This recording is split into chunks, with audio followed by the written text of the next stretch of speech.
संतोष देशमुख हत्या प्रकरणात आमदार धनंजय मुंडे यांची पहिली प्रतिक्रिया समोर आलेली आहे। जे कोणी या हत्येकांडातील दोषी असतील त्यांच्यावर कडक कारवाई करावी अशा प्रकारची मागणी धनंजय मुंडे यांनी केली।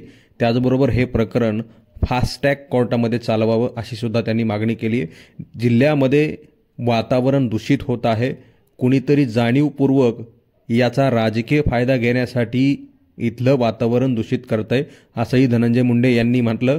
तर दुसरीकडे संतोष देशमुख यांची हत्या करणाऱ्यांना सोडलं जाऊ नये अशी सुद्धा मागणी प्रशासनाकडे धनंजय मुंडे यांनी केली आहे।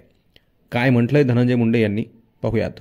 मुळामध्ये मला अतिशय दुःख आहे, अतिशय भयंकर वेदना आहेत की स्वर्गीय संतोष देशमुख आज आपल्यात नाही आहे आणि ज्या प्रकारे ह्या घटना घडल्या त्या या कुठंतरी बीड जिल्ह्याला काळीमा फासणार आहेत। यामध्ये जे कोण दोषी असतील त्यांच्यावरती कडक कारवाई झाली पाहिजे आणि कडक कारवाई करताना कोणीही असो त्याला कसल्याही प्रकारे सोडलं गेलं नाही पाहिजे ही भूमिका स्पष्टपणानं पहिल्यापासून राहिली। या प्रकरणातच नाही, अशा दुर्दैवी कितीही प्रकरणं झाली त्या बाबतीत पण एक भाग बघितला तर मी स्वतः अगोदरच याबाबतचं पत्र पोलीस मुख्यालयामध्ये दिलेलं आहे आणि या बाबतीत ज्यांनी कुणी हे प्रकरण केलंय, जे खरे हत्यारे आहेत त्यांना कठोर ती कठोर कारवाई व्हावी आणि स्पीड ट्रॅक कोर्टामध्ये हे प्रकरण चालवलं पाहिजे।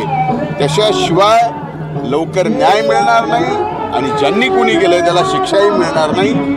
या भावनेतून मला या ठिकाणी एकच सांगायचं आहे या मायबाप बीड जिल्ह्यातल्या जनतेला, सर्व जाती धर्मातल्या, की हे प्रकरण जे झालं हे कुठल्याही राजकारणामुळे झालेलं नाही।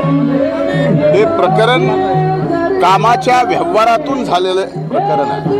त्यामुळं आता अशा प्रकरणामध्ये राजकारण आणून पुन्हा जात पात धर्म करून खऱ्या अर्थानं संतोष देशमुखवर जी हत्या झाली त्या बाबतीमध्ये आपण त्याला न्याय देतोय का आपण आपलं वेगळ्या पद्धतीचं राजकारण करून दुसऱ्याला दोष देऊन आपली राजकीय पोळी साधून घेतोय हे सुद्धा बघायला पाहिजे।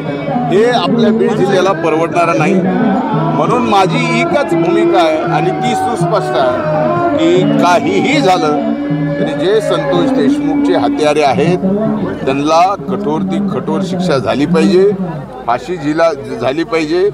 एवढी स्पष्टपणाची भूमिका मी या ठिकाणी घेतलेली आणि हे प्रकरण स्पीड कोर्टामध्ये, जलदगती कोर्टामध्ये सुद्धा चालवून निकाल लवकर लागला पाहिजे।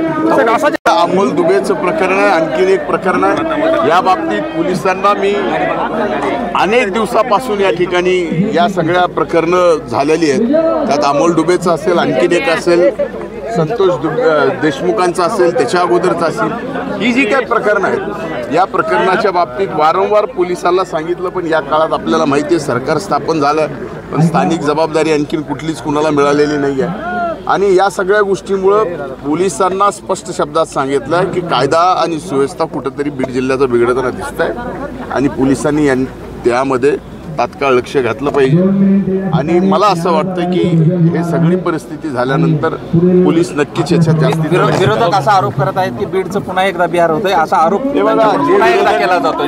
एक माझी हात जोडून विनंती आहे, असा महाराष्ट्रातला कुठला जिल्हा आहे का की जिथं खून वगैरे झाला नाही, जिथं हत्या झाली नाही, जिथं चोरी झाली नाही, जिथं किडनॅपिंग झाली नाही, त्या सगळ्या महाराष्ट्रातल्या प्रत्येक जिल्ह्यात, देशातल्या प्रत्येक जिल्ह्यात या ठिकाणी होतं। मग बीडचाच बिहार झाला का आपण आपलीच लोक आपल्याच मातीतली का म्हणतोय? हा घटना झाली ती अतिशय दुर्दैवी आहे, क्लेशदायक आहे, संताप आणणारी आहे पण कृपा करून बीड जिल्ह्याला बदनाम करू नका।